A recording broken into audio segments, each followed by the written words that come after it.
Carta de Paulo aos Gálatas, capítulo 1.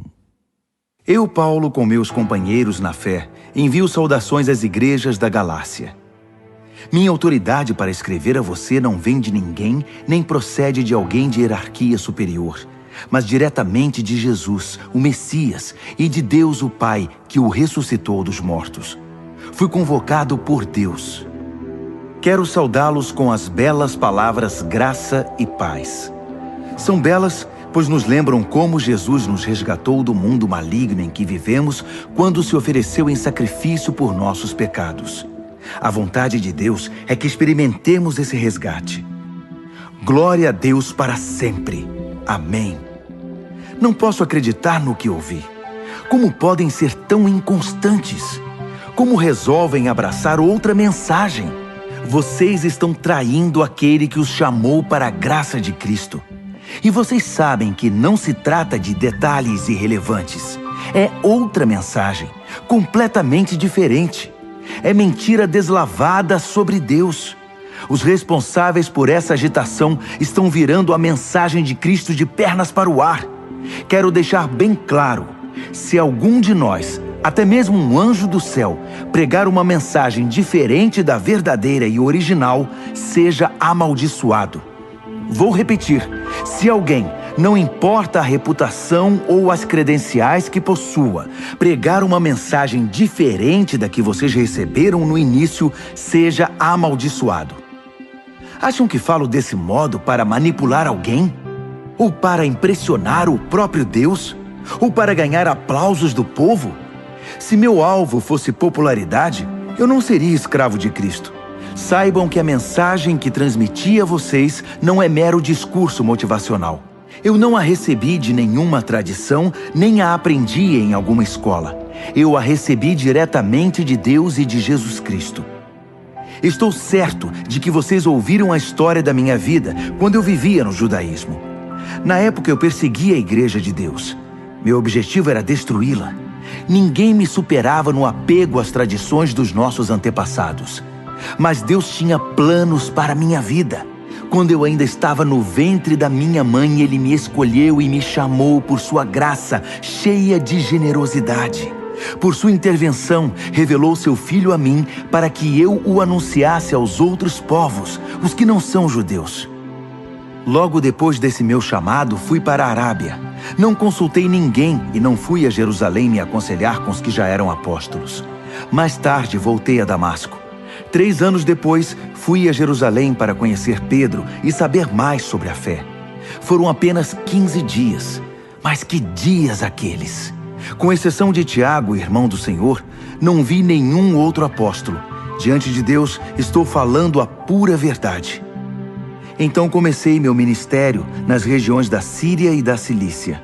Mesmo depois de todo aquele tempo, eu ainda não era conhecido nas igrejas cristãs da Judéia.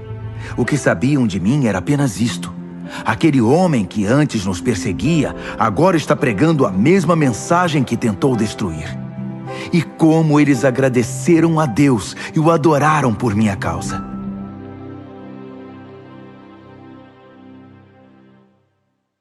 Gálatas, capítulo 2.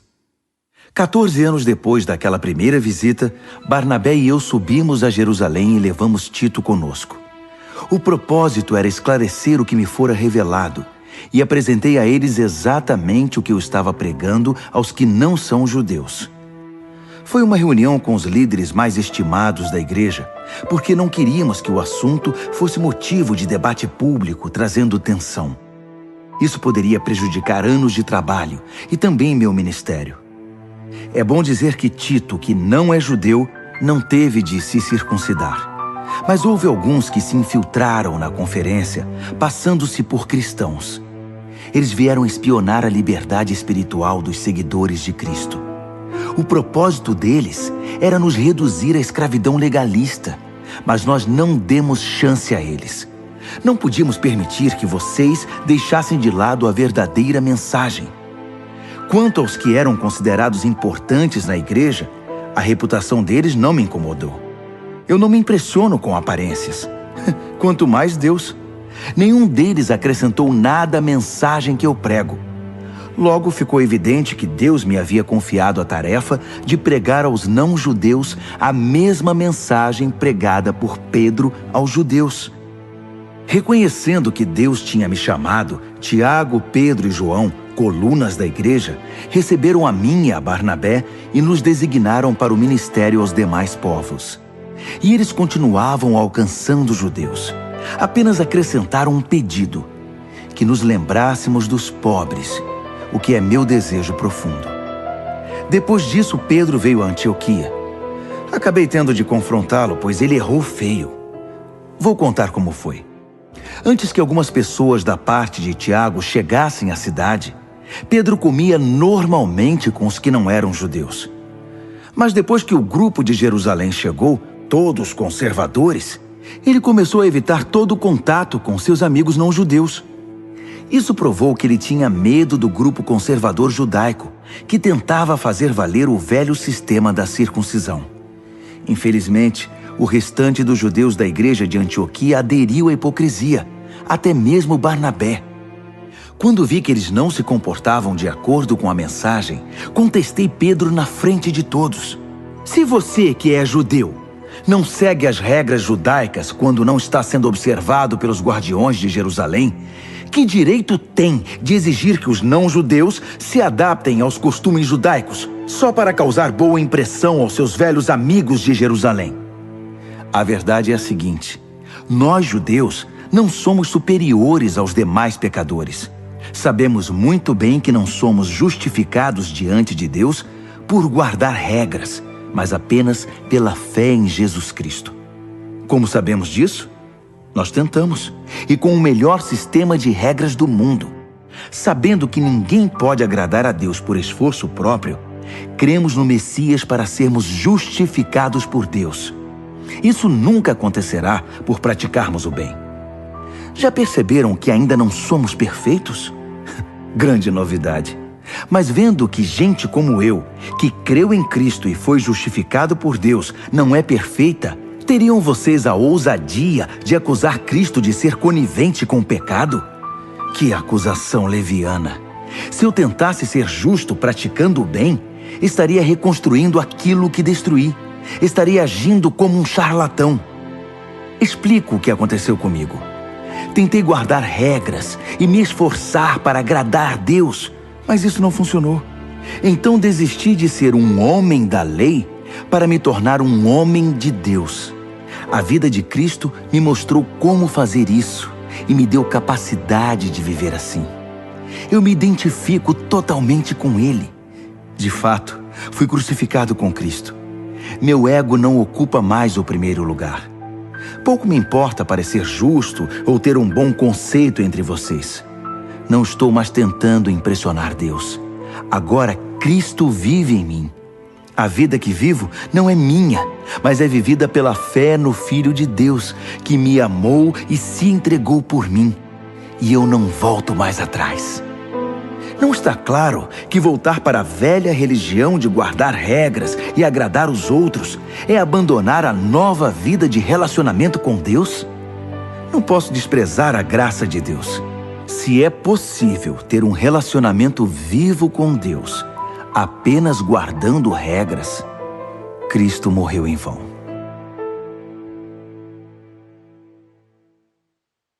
Gálatas, capítulo 3. Meus queridos Gálatas, vocês ficaram malucos. Alguém os enfeitiçou? Perderam o juízo? Algo muito estranho aconteceu, pois é óbvio que Jesus crucificado não está mais no centro da vida de vocês. E vejam que o seu sacrifício na cruz foi apresentado a vocês com muita clareza. Permitam-me perguntar: como começou a nova vida de vocês? Foi resultado do esforço para agradar a Deus? Ou foi por terem aceitado a mensagem de Deus? Pretendem continuar com essa loucura?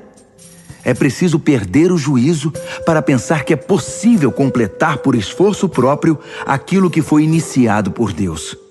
Se vocês não foram capazes o bastante para começar a obra de Deus, acham que podem aperfeiçoá-la? Será que tudo o que sofreram foi inútil? Cuidado! vocês podem perder tudo o que alcançaram. Respondam-me, será que Deus, que os presenteia com sua presença, com seu Espírito Santo, que realizou em vocês o que jamais conseguiriam fazer por esforço próprio, fez tudo isso por causa do esforço de vocês ou porque vocês confiaram a Ele esse trabalho? O que acontece com vocês não é diferente do que ocorreu com Abraão. Ele creu em Deus e esse ato de fé transformou-se numa vida justificada por Deus. Não é óbvio que quem deposita confiança em Cristo, mas não na lei, é como Abraão, filho da fé? Está previsto nas Escrituras que Deus justificaria os não-judeus pela fé. As Escrituras deixam isso muito claro na promessa feita a Abraão. Por seu intermédio, todas as nações serão abençoadas. Portanto, quem agora vive pela fé tem a mesma bênção de Abraão, que viveu pela fé. Não se trata de uma doutrina nova. É antiga e mostra que todo o que tentar viver a justiça por esforço próprio, independentemente de Deus, está destinado ao fracasso. As Escrituras resumem isso assim: maldito aquele que não consegue cumprir tudo o que está escrito no livro da lei. A impossibilidade óbvia de se cumprir um código moral como esse deixa claro que ninguém pode ter um relacionamento com Deus nessa base. Só pode ter um relacionamento real com Deus quem aceita o caminho de Deus. Fazer alguma coisa por Deus é o oposto de deixá-lo fazer por nós. Abacuque disse tudo. Quem crê em Deus é justificado por Deus.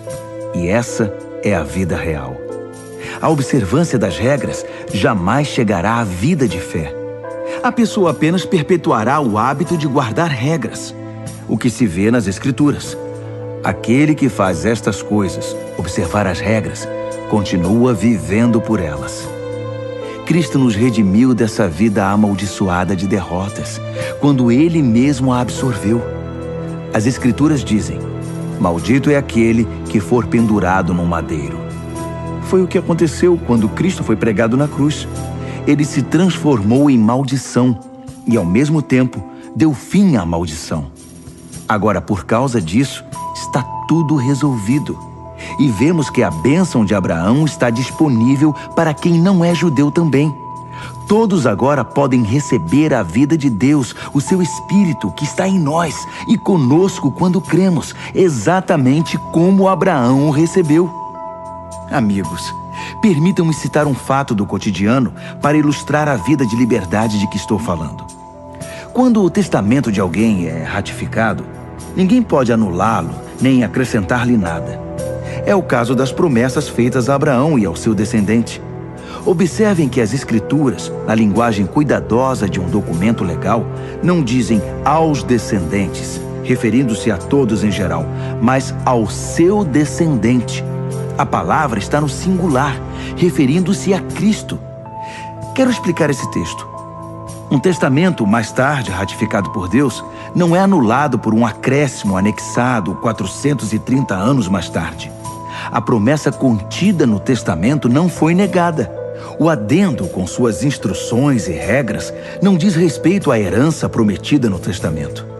Então, qual o objetivo desse adendo que chamamos lei? Foi um acréscimo às promessas originais contidas na aliança feita com Abraão. O propósito da lei era preservar um povo pecador na história da salvação até que Cristo, o descendente, viesse, herdando as promessas e concedendo-as também para nós. Evidentemente, a lei não foi dada num encontro direto com Deus, mas foi dada por anjos e por um mediador, Moisés. Se há um mediador, como havia no Sinai, então o povo não se relaciona diretamente com Deus, não é mesmo? Mas a promessa original é a bênção direta de Deus, recebida pela fé. Estaria então a lei contra a promessa? Seria uma negação da vontade de Deus para nós? Nunca. Seu propósito foi mostrar que não tínhamos um relacionamento de verdade com Deus. Ou seja, mostrar como é absurdo esperar que um sistema religioso consiga sozinho o que só é possível com fé, pelo cumprimento da promessa de Deus. Pois se observar regras pudesse trazer vida para nós, nós já a teríamos obtido. A questão é que, enquanto ainda não havíamos chegado a ponto de responder com fé ao Deus vivo, fomos devidamente guardados e protegidos pela lei mosaica. A lei era como aqueles tutores gregos, bem conhecidos de vocês, que conduzem as crianças à escola e as protegem de perigos ou distrações, certificando-se de que chegarão aonde devem ir. Mas agora que chegaram ao destino, não precisam mais desse tutor. Pela fé em Cristo, vocês têm agora um relacionamento direto com Deus.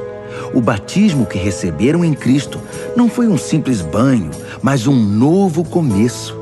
Vocês também passaram a usar novas roupas, roupas de adulto na fé, a vida de Cristo, o cumprimento da promessa original de Deus. Na família de Cristo, não pode haver divisões entre judeus e não-judeus, escravos e livres, homens e mulheres. Entre vocês, todos são iguais. Isto é, nós todos estamos em um relacionamento comum com Jesus Cristo. Agora que são a família de Cristo, vocês são também os famosos descendentes de Abraão, herdeiros de acordo com as promessas da aliança. Gálatas, capítulo 4. Permitam-me mostrar a vocês as implicações disso. Enquanto é menor de idade, o herdeiro não está em posição melhor que a do escravo. Ainda que legalmente seja dono da herança, estará submisso a tutores e administradores até a data estabelecida por seu pai para a emancipação. Assim acontece conosco. Como escravos, dependíamos dos dominadores deste mundo, sem autoridade sobre a própria vida, pois ainda não havíamos sido emancipados. Mas quando chegou o tempo estabelecido, Deus enviou-nos seu Filho, nascido de uma mulher, sob as condições da lei, para redimir os que estavam sob o domínio da lei. Assim fomos libertados para sermos filhos que têm direito à herança. Uma vez que fomos adotados como filhos, Deus enviou o Espírito do seu Filho ao nosso coração, o que nos dá o privilégio de chamá-lo Papai. Essa intimidade com Deus é para vocês que são filhos, não para escravos, e como filhos, são também herdeiros com pleno acesso à herança. Antes de conhecerem Deus pessoalmente, vocês eram escravos dos deuses, que nem deuses são. Mas agora que conhecem o Deus verdadeiro, ou melhor, agora que Deus conhece vocês, como podem se sujeitar novamente a esses pretensos poderes? É como temer o bicho-papão. E não é isso que vocês fazem quando observam tradições e superstições associados a datas e festas especiais? Será que foi em vão tudo o que fiz por vocês? Meus queridos, gostaria muito que se pusessem em meu lugar. Afinal, foi o que fiz quando estive com vocês. Como vocês foram sensíveis e gentis. Em nada me prejudicaram.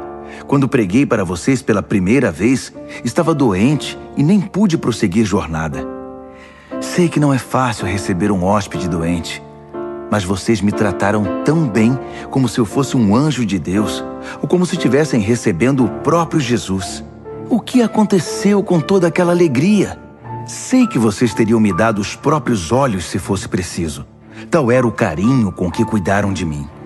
E agora, de uma hora para outra, parece que virei inimigo de vocês? Foi só por dizer a verdade? Não posso acreditar. Os pregadores de heresias tentam agradá-los de todo jeito.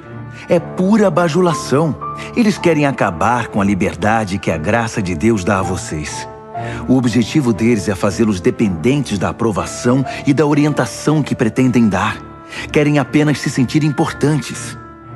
É muito bom que vocês sempre façam o bem, mesmo quando não estou por perto. Por que mudar de atitude para comigo quando estou longe? Querem saber como me sinto agora, até que a vida de Cristo seja uma realidade na vida de vocês? Como a mãe em dores de parto. Como eu queria estar com vocês. Eu nem falaria nesse tom tão severo, abrindo o coração. E vocês que são viciados na lei, já deram pelo menos uma olhada no que ela diz? Abraão teve 2 filhos, um da escrava e outro da livre. O filho da escrava nasceu por uma iniciativa humana. O filho da livre nasceu pela promessa de Deus. A ilustração é clara. As duas histórias mostram dois modos de relacionamento com Deus. A primeira fala do Monte Sinai, na Arábia. Representa o que acontece em Jerusalém, uma vida escrava que produz escravos como descendentes. É o caminho de Agar. A segunda fala da Jerusalém invisível, uma Jerusalém livre, nossa mãe. É o caminho de Sara. Lembrem-se do que Isaías escreveu. Alegre-se, ó estéril, você que nunca teve um filho. Exulte e cante, você que nunca sofreu as dores do parto. Porque são mais os filhos da abandonada do que os filhos da mulher casada. Não está claro, meus queridos, que como Isaque, vocês são filhos da promessa? Nos tempos passados, Ismael, o filho nascido por iniciativa humana, perseguiu Isaque, o filho da promessa pelo Espírito. Não é o que vemos agora? A perseguição promovida pelos hereges de Jerusalém segue o modelo antigo. Há um texto nas Escrituras que nos diz o que fazer. Expulse a escrava e seu filho, pois o filho escravo não será herdeiro com o filho livre. Não somos filhos da escravidão, mas sim da liberdade que vem do Espírito.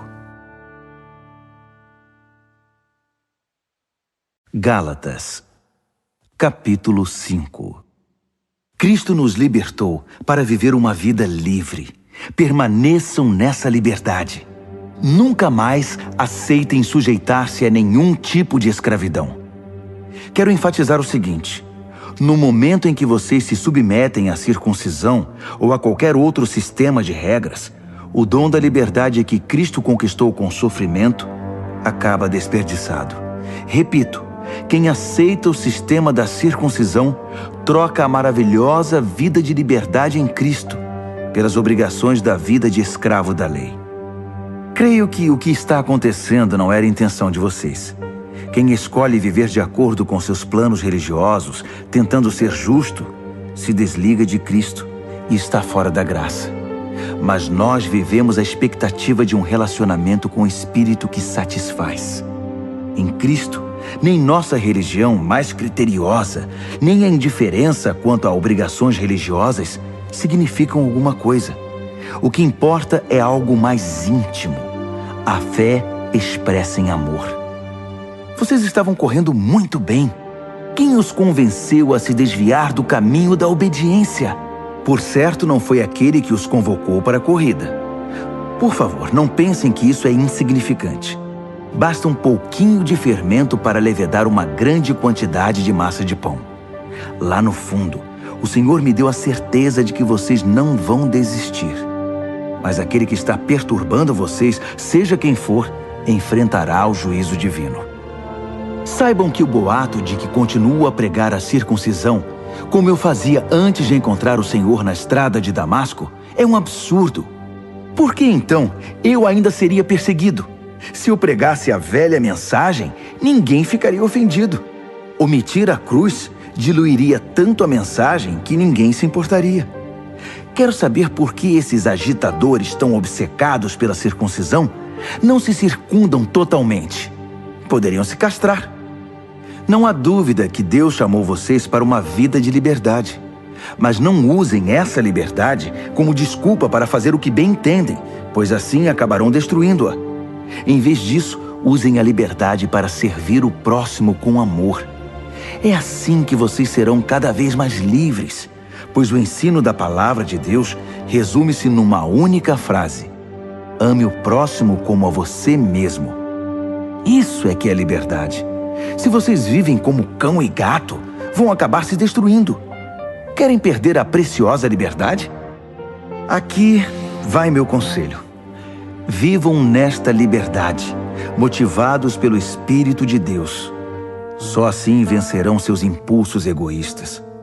Pois há em nós uma raiz de egoísmo que guerreia contra a liberdade do Espírito. Esta liberdade é incompatível com o egoísmo. São dois modos de vida opostos. Não dá para viver com os dois. Por que não escolhem o caminho do Espírito? Só por ele poderão fugir dos impulsos inconstantes de uma vida dominada pela lei. Todos conhecem o tipo de vida de uma pessoa que quer fazer o que bem entende. Sexo barato e frequente, mas sem nenhum amor. Vida emocional e mental detonada. Busca frenética por felicidade e sem satisfação. Deuses que não passam de peças decorativas. Religião de espetáculo. Solidão paranoica, competição selvagem, consumismo insaciável, temperamento descontrolado, incapacidade de amar e de ser amado, lares e vidas divididos, coração egoísta e insatisfação constante, costume de desprezar o próximo, vendo todos como rivais, vícios incontroláveis, tristes paródias de vida em comunidade. E se eu fosse continuar, a lista seria enorme. Essa não é a primeira vez que venho advertir vocês. Se usarem a liberdade desse modo, não herdarão o reino de Deus. Mas vamos falar da vida com Deus. O que acontece quando vivemos no caminho de Deus? Deus faz surgir dons em nós, como frutas que nascem num pomar. Afeição pelos outros, uma vida cheia de exuberância, serenidade, disposição de comemorar a vida, um senso de compaixão no íntimo e a convicção de que há algo de sagrado em toda a criação e nas pessoas. Nós nos entregamos de coração a compromissos que importam, sem precisar forçar a barra, e nos tornamos capazes de organizar e direcionar sabiamente nossas habilidades. O legalismo não produz nada disso, apenas atrapalha. Para quem pertence a Cristo, seguir o próprio caminho e deixar para depois as necessidades dos outros são atitudes que ficaram cravadas na cruz. Já que a vida do Espírito é o tipo de vida que escolhemos, convém lembrar que isso não é apenas uma ideia ou um sentimento no coração. Suas implicações devem ser realidade em cada área da nossa vida. Isso significa que não devemos ficar fazendo comparações como se um fosse melhor que o outro. Temos coisa mais importante a fazer na vida. Ninguém é melhor do que ninguém.